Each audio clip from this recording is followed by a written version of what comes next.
Il est 19h45, c'est l'heure du grand format de l'actualité sur DBS Télévision, la première sortie pour cette semaine. Mesdames, Messieurs, voici le sommaire. Candidat recalé à la présidentielle 2025, Maurice Kamto est devenu l'un des points focaux de certains profils en course pour le siège suprême. Depuis quelques jours, sa résidence située au quartier Santa Barbara à Yaoundé s'est transformée en une grande cour de consultation. De Bello Bouba Maïgari à Issa Chiroma Bakari, en passant par Patricia Thomas Ndam Joya, Iram Samuel Iodi et même Akere Mouna, ces challengers de Paul Biya n'ont pas boudé l'opportunité d'avoir un tête-à-tête avec celui qui est présenté aujourd'hui comme l'une des personnalités publiques les plus populaires au Cameroun. Ce ballet des opposants est jusqu'ici interprété par certains Camerounais comme une réelle tentative de construire un front commun pour faire face au RDPC, parti au pouvoir en ce qui concerne cette échéance cruciale. Mesdames, Messieurs, voilà pour l'unique titre inscrit à la une de ce journal. Les détails, vous les aurez dans un instant.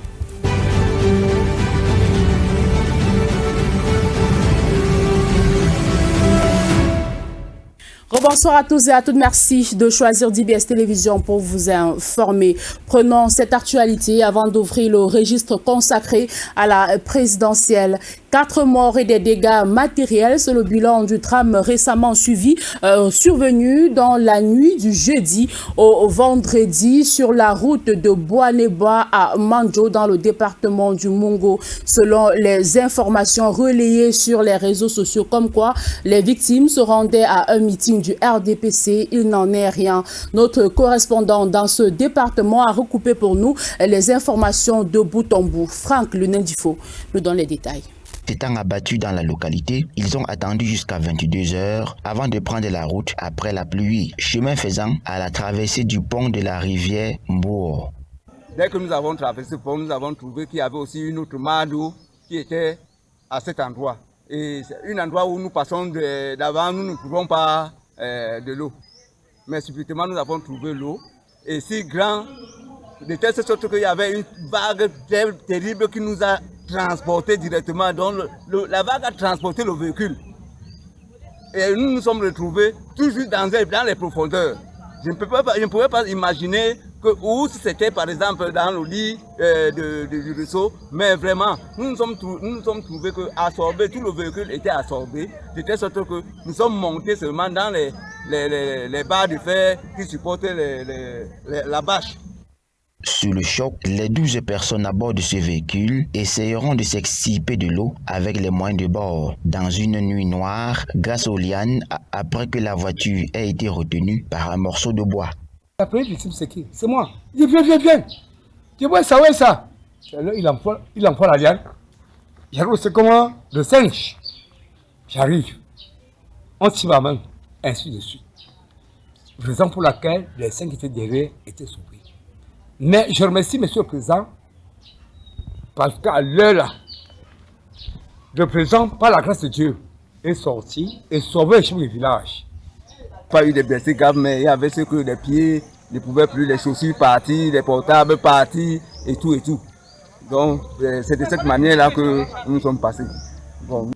Les 4 personnes décédées, dont M. Seke Vekaris, Mme Nadège Ngando Tombe, Odette Penda et Yvette Kake, étaient coincées dans la cabine arrière avec les vitres fermées. Après une bonne marche dans la nuit sur plusieurs kilomètres, les rescapés arriveront à Mandjo autour de 2 h de la nuit, alerteront les forces de maintien de l'ordre et au petit matin, avec l'appui des sapeurs-pompiers venus de Nkonsamba, les corps seront retirés de l'eau.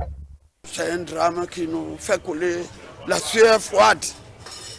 Alors, je n'ai pas grand-chose à dire. Qu'ils reposent tous en paix. Et c'est le chemin de tous. Chacun attend son moment venu, parce que nous sommes venus sur terre pour repartir. Pour les familles qui ne sont pas immédiatement passées à l'inhumation de leur dépouille, les corps ont été gardés à la morgue de Mandjo et les levées suivies des enterrements ont eu lieu ce dimanche 21 septembre 2025 dans la stricte intimité familiale. Qu'il repose en paix. Ouvrons à présent notre fenêtre consacrée à l'élection présidentielle du 12 octobre prochain avec ce voyage du président de la République, son Excellence Paul Biya, du côté de la Suisse. Même si le président s'y est rendu pour un court séjour, il faut rappeler que c'est cette sortie publique-là qui a permis de rassurer l'opinion publique sur la véritable forme de Paul Biya, candidat à l'élection présidentielle du 12 octobre prochain, qui s'est montré aux côtés de son épouse tout étincelant. Voyons plus de détails dans ce reportage de Ludovic André Malagal. Quoi qu'on dise, c'est à la fois des images qui rassurent et balayent d'un revers de la main toutes les infondées liées à la très haute personnalité du président de la République. Paul Biya a quitté Yaoundé dimanche 21 septembre 2025 en direction de la Suisse. Un déplacement qui suscite des réactions contrastées quant à son importance à l'approche de l'ouverture solennelle de la campagne de l'élection présidentielle. Tancé depuis quelques années pour son âge avancé et même la longévité de son règne, le président camerounais Paul Biya est apparu au moment de son départ sous un visage plutôt rassurant, d'un signe de vitalité.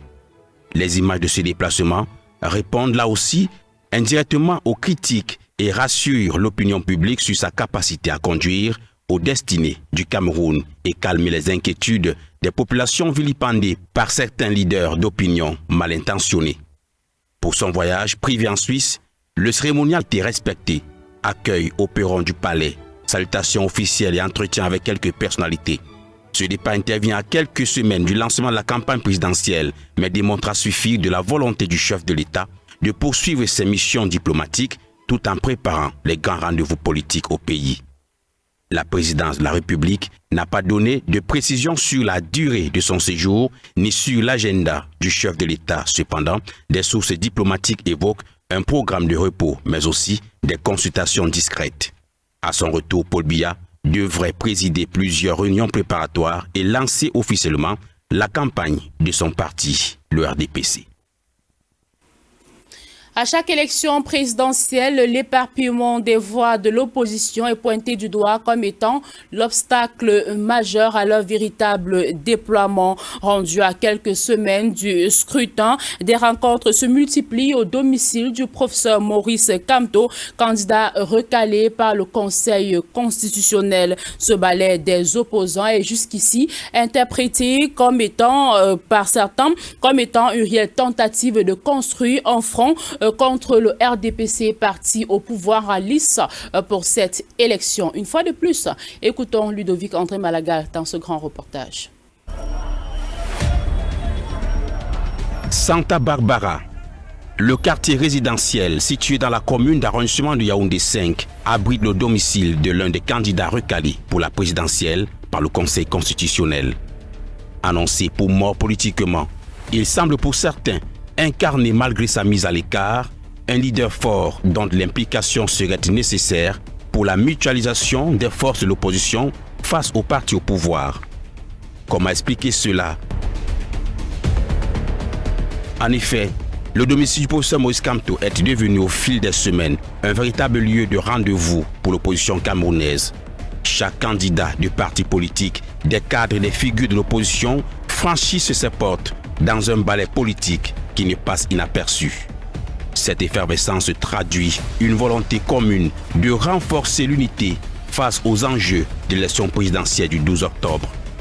Pour le professeur Maurice Kamto, ces visites ne sont pas seulement des marques de soutien, elles symbolisent également un engagement collectif à faire entendre la voix de l'opposition face au RDPC, parti au pouvoir. Tout ou presque semble donc se dessiner au domicile du professeur, de Issati Roma Bakari en passant par Bello Bouba, Maître Akeremouna, Iram Yodi et récemment Dame Tomaino Ndamjoa de l'UDC. C'est dans une atmosphère conviviale mais studieuse à rappeler Maurice Kamto que c'est tenu au tour à tour des échanges autour des défis de l'alternative démocratique. Une démarche qui pourrait, selon certains acteurs de la société civile, aboutir à des accords, mais cela reste encore à confirmer. Autant le rappeler, pour les citoyens, ce balai incessant suscite donc curiosité et espoir et même pourrait faire bouger les lignes dans un contexte électoral très compétitif.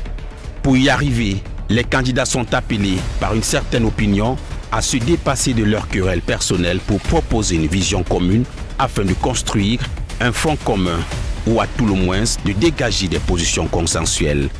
Rendu à quelques semaines du scrutin présidentiel, la balle est désormais dans le camp des candidats car seule une union stratégique au-delà des ambitions individuelles pourra transformer cet espoir en réalité.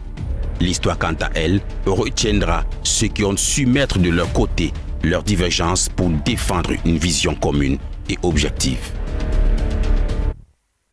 Après sa sortie qui laissait entrevoir un mal-être profond, Brenda Biya, fille de Paul et Chantal Biya, est revenue sur la plateforme TikTok apaisée. Le temps a été choisi pour la fille du président de reconsidérer ses propos contre son entourage.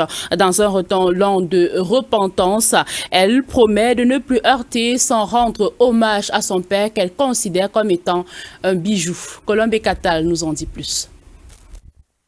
Brenda Biya, aujourd'hui mieux qu'avant, a éveillé l'intérêt des Camerounais sur ses sorties depuis qu'elle a invité les internautes dans l'une d'elles à ne pas voter pour le président Paul Biya. Une apparition avec un écho particulier dans un contexte électoral qui a fait couler encre et salive, perçu comme du pain béni pour ceux qui ne témoignent pas de la sympathie au président de la République. Certaines interprétations péremptoires du camp opposé en sont venues à conclure que la fille du président a pris le parti de l'opposition. Un enthousiasme de certaines figures de cette dernière qui est sûrement vite retombé suite à une nouvelle sortie de Brenda avec des relents de repentance. Pour avoir si vite ajouté foi à ce qu'avait dit sur les élections à venir, celle qui confesse aujourd'hui son ignorance en politique, les relayeurs de ce qu'ils assimilaient à une consigne de vote s'en trouvent maintenant peut-être trop crédules. Déjà, la première erreur que j'ai faite, c'est d'essayer de me mêler aux élections qui se passent en ce moment au Cameroun parce que on va pas se mentir, la politique, je n'y connais absolument rien de chez rien. Rien. Et c'est pour ça que je vous demande, mais pourquoi vous voulez même prendre des conseils venant de moi? Bon, c'est pas comme si quelqu'un m'a demandé quoi que ce soit, mais frère, suivez pas mes conseils. Brenda Biya, dans sa sortie du 21 septembre, a en effet pris conscience de s'être trempée dans un vitriol, mais surtout de la nécessité qu'il y a de se remettre en question. Aussi difficile qu'il soit de faire une évaluation de sa constitution émotionnelle, alors qu'elle prononçait des paroles inconsidérées contre son entourage, il devient alors évident pour la plupart de ceux qui plongent un regard sur ses propos qu'elle veut bien ne plus heurter. Et là, franchement, c'est pour ça que je dois me remettre en question, parce que parfois je prends des décisions impulsives et je ne me rends pas compte des gens que je heurte dans le processus. Brenda Biya, avec gratitude, au dernier message avec ses abonnés, reconnaît le caractère précieux de son père qu'elle assimile à un bijou dont la valeur pourrait n'être reconnue que plus tard au Cameroun. À propos de Paul Biya, son père, dont elle, la fille, se dit admiratrice de l'intellect et de sa mère Chantal, dont elle voudrait hériter du cœur. Comme un conseil empreint de mise en garde à ceux qui scrutent des mots pour un agenda politique et à ceux qui pourraient les tenir pour agents comptants, Brenda Biya suggère de ne pas prêter le flanc à tout ce qui peut être dit par l'enfant impulsive qu'elle est, encore moins dans la logique de la politique. Tout ce que je sais, c'est que vous ne voulez pas et vous n'avez aucune envie de prendre des conseils venant de moi, alors que je suis une enfant impulsive qui fait tout et n'importe quoi sur un coup de tête et qui ne connaît absolument rien sur la politique. Donc évitons de mélanger les choses. Aux uns et aux autres donc, elle invite à former chacun sa propre opinion. Et c'est bien noté, Colombe Katal. Hier, 21 septembre, une vingtaine de partis politiques et organisations de la société civile se sont unis à Yaoundé pour soutenir Mine Patricia Tomaino Damjoya, une confiance accordée à la candidate à l'élection présidentielle d'octobre prochain pour le compte de l'UDC, qui s'explique selon ses leaders politiques et d'opinion par sa neutralité, ses victoires régulières dans son bastion et également son bastion jusqu'ici imprenable ou encore un projet de société et qui prévoit de résoudre de nombreux maux dont souffrent les Camerounais. Le compte rendu avec Eddie Junior ici. Dans la conquête du pouvoir, Patricia Tomaino Ndamjoya, candidate à la présidentielle d'octobre 2025, a de nouveaux alliés. Une vingtaine de partis politiques et de forces vives de la nation ont décidé d'unir leurs forces derrière le porte-étendard de l'Union démocratique du Cameroun, UDC, ce 21 septembre. Vu l'état diagnostiqué de notre pays, je pense, réflexion faite, que c'est la candidate qui incarne au mieux les aspirations de tout le peuple camerounais. Nous avons décidé de la choisir parce que elle est moins quelqu'un qui est bien placé à libérer cette nation. Quelqu'un qui est neutre. Pour ces derniers, Emine Patricia Tomaino Ndamjoya, par ailleurs président du dit parti, est la solution à plusieurs maux qui minent le Cameroun, notamment les crises sécuritaires, les violences faites aux femmes, entre autres. Elle est bien placée et elle est bien placée pour résoudre les crises des anglophones, les crises de Boko Haram. Avec l'histoire, je sais qu'elle va imprimer tout ce qui a été décidé en Fumban. Avec ça, tous nos frères et sœurs qui ont en guerre vont déposer les armes. Et elle doit libérer toutes les personnes qu'on a incarcérées injustement. Nous voulons profondément un changement. Refonder les institutions, changer les lois, établir une plateforme qui ferait en sorte que chaque Camerounais puisse voter librement, se sentir libre dans ce pays.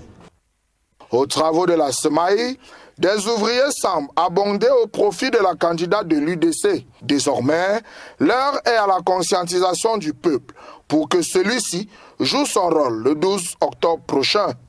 Les citoyens attendent qu'on vienne leur donner le transport pour aller voter, qu'on leur donne le transport, qu'on les finance pour venir militer. Non, le militantisme c'est volontaire et l'engagement c'est une conviction. On est d'abord convaincu avant d'être engagé.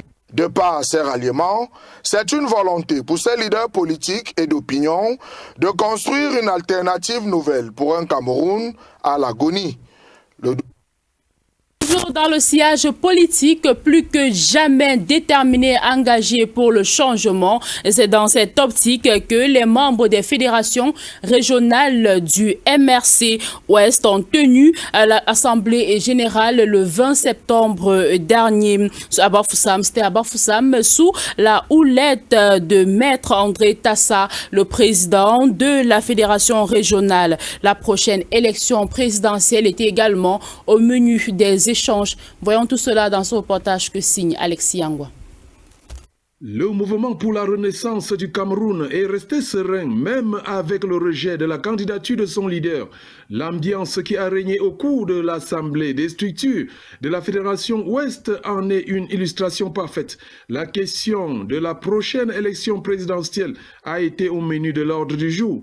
Notre voix doit être entendue. Et pour ce faire, nous devons retirer les cartes d'électeurs. Nous exhortons les Camerounais et particulièrement les nôtres que nous avons travaillé pour qu'ils soient inscrits sur les listes électorales, qu'ils aillent retirer les cartes d'électeurs et qu'ils prennent part aux élections. Ils doivent voter. Nous ne pouvons pas accepter d'être en marge. Entre autres points des résolutions du dernier Conseil national partagées au cours de cette assemblée très courue, la position du MRC sur la candidature consensuelle à l'élection présidentielle. Notre résolution du Conseil était qu'on puisse accompagner les candidats qui ont été retenus par le Conseil constitutionnel et les CAM. Ce qui fait que nous sommes dans l'observation. On verra bien d'ici là et qui est-ce qu'il faudrait accompagner. Surtout que nous avons le devoir de faire partie du régime RDPC. Par vidéoconférence, Mamadou Mota, le président national du MRC par intérim, sera plus explicite pour étancher la soif de comprendre de ses camarades de l'Ouest. Lors du directoire du 24, il sera demandé à chaque membre du directoire de se prononcer sur le choix d'un candidat et cela sera remis sous pli fermé au président national. Ça sera le choix qu'assumera chaque membre du directoire et non le président national. Mais ça sera un point de vue du directoire, mais nous donnons la possibilité encore au président national de choisir. Cette rencontre réunissait les membres du bureau de la Fédération régionale, des fédérations départementales et communales. Ils en sont sortis édifiés et tonifiés. Nous sommes là pour le changement et nous allons œuvrer pour que ce changement puisse réellement avoir lieu. Parce que tout le monde souffre. Lorsque tu empruntes un carrefour pour l'Ouest, que tu sois du RDPC, du parti au pouvoir, nous empruntons le même chemin. Entre autres thèmes des exposés au menu, la discipline et la formation comme pilier essentiel de l'efficience des cadres et militants du parti. Des préparatifs des élections du 12 octobre prochain, les populations de l'arrondissement de Douala 3e ont vécu un moment fort en spiritualité hier dimanche à l'initiative du maire Valentin Epoupa Bossambo. Une cérémonie a rassemblé plusieurs hommes de Dieu et les habitants de cette localité pour prier pour la paix au Cameroun. Objectif appelé à la paix avant, pendant et après les élections. Laetitia Souli pour le compte rendu. Des moments intenses de prière pour la paix au Cameroun.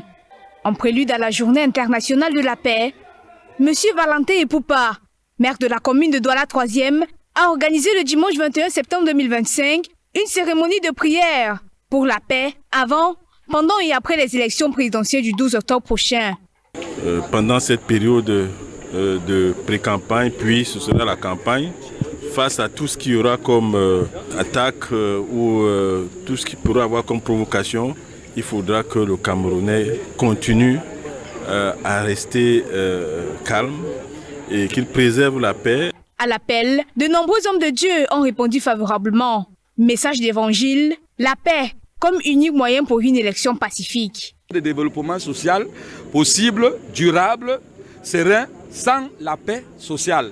C'est pour ces raisons que les jeunes doivent plutôt s'acharner dans le travail.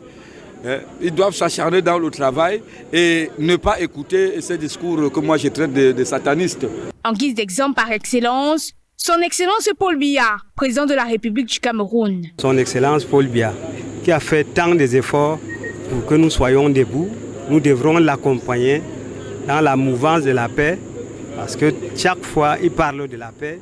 Il a déclaré même qu'il est mendiant de la paix. Cette cérémonie était également un moyen de sensibiliser les plus jeunes sur leur importance dans l'échéance électorale à venir. Nécrologie, la presse camerounaise est en deuil. Pierre Laverdure-Omban, pilier du journalisme au Cameroun, s'est éteint hier des suites d'un arrêt cardiaque rendu au meeting du candidat Issa Chiroma Bakari, l'une des figures incontestables du journalisme au Cameroun, a eu un arrêt cardiaque qui a finalement eu raison de lui. Laetitia Nsouli nous en dit plus. Dimanche noir dans le milieu journalistique. Pierre Laverdure-Omban, directeur général de Galaxy Télévision, nouvellement installé, a tragiquement perdu la vie dans la soirée du 21 septembre 2025. L'ancien journaliste vedette de la chaîne du peuple ne brillera plus sur nos écrans. Il est exactement 19 h lorsque la nouvelle tombe.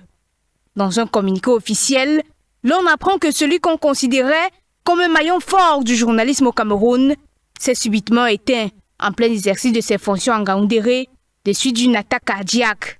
Celui-ci était dans le cortège du candidat à l'élection présidentielle, Issa Chiroma, pour en assurer la couverture. Pierre Laverdure s'est fait connaître en 2010 sur les antennes d'Equinox Télévision. Présentateur de journal, animateur d'émissions et récemment installé directeur général, il a su captiver l'attention à travers ses œuvres hors du commun, en laissant derrière lui une famille, des proches et des confrères inconsolables. Que son âme repose en paix. Justement, que l'âme de l'illustre disparu repose en paix.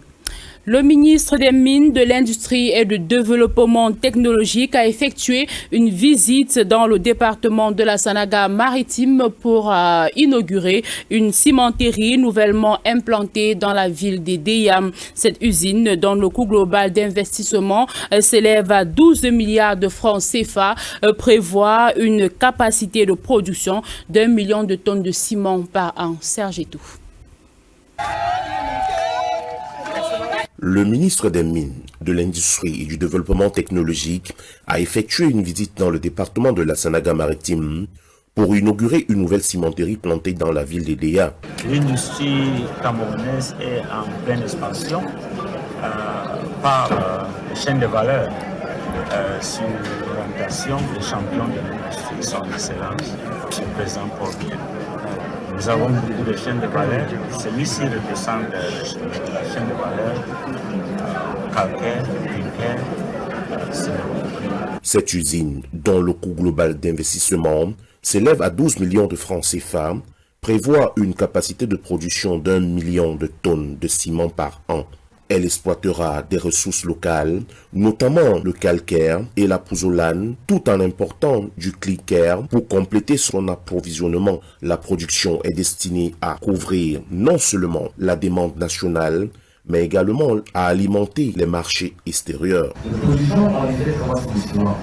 Ainsi, un de 52 conteneurs qualifié pour la production de flambage, ainsi un de 42 conteneurs qualifié pour le taux d'œuf, et enfin, un CM4 32 conteneurs qualifié pour les travaux de sulfate. La mise en service de cette cimenterie devrait générer 121 emplois directs et plusieurs centaines d'emplois indirects, contribuant ainsi au développement économique et social de notre pays. La ville de Douala a été bondée par les voitures ce 22 septembre, alors que sous d'autres cieux, la journée mondiale sans voiture est respectée dans le but de freiner en quelques heures au moins la pollution à travers les moteurs des voitures. Une journée visiblement peu connue par les automobilistes de Douala et même du Cameroun tout entier. Charles Fisselangue. Une journée sans voiture est-elle possible au Cameroun, dans les grandes agglomérations et à Douala en particulier? La question reste pendante alors que les réponses sont visibles ce jour de célébration mondiale de la fricardée, encore baptisée Journée sans voiture. Sous d'autres cieux, le concept qui a vu le jour en 90 qui vise à diminuer la pollution de l'environnement au travers des voitures est respecté. Alors que dans la ville de Douala, aux premières heures, nous sommes accueillis par ces bouchons ici au lieu du parcours Vita dans le 5e arrondissement. Plus loin, dans le centre-ville, le véhicule de cette dame a été remorqué par la fourrière pour stationnement irrégulier. Elle redoute donc de passer la journée sans sa voiture. Une journée mondiale sans voiture, c'est donc visiblement l'affaire des autres, alors que les impacts sur la pollution touchent la terre entière et ne sauraient épargner les pays qui ont refusé de se joindre au dit projet. Il faut dire que nous ne sommes pas en marge du monde, mais vous savez, le véhicule c'est une nécessité et on peut bien s'épanouir n'étant pas dans son véhicule, mais ne pas s'imposer forcément une journée sans voiture. Donc je pense que ce n'est pas quelque chose d'assez porteur, mais chacun ayant sa liberté, c'est normal que ça ait été suivi en mi-teinte. Imagine quelqu'un qui habite à Yassa ou Japoma, qui doit venir à Aqua. Il ne va pas quand même laisser son véhicule pour venir ici, avec toutes les tracasseries de transport qu'il y a là-bas, il ne peut pas. Moi, je ne pense pas que... C'est une très bonne idée, mais le contexte n'est pas vraiment valable ou choisi.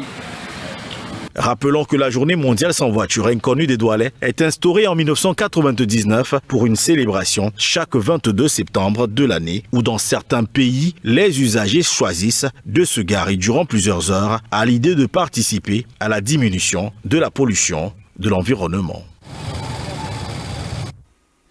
Et nous voici en sport.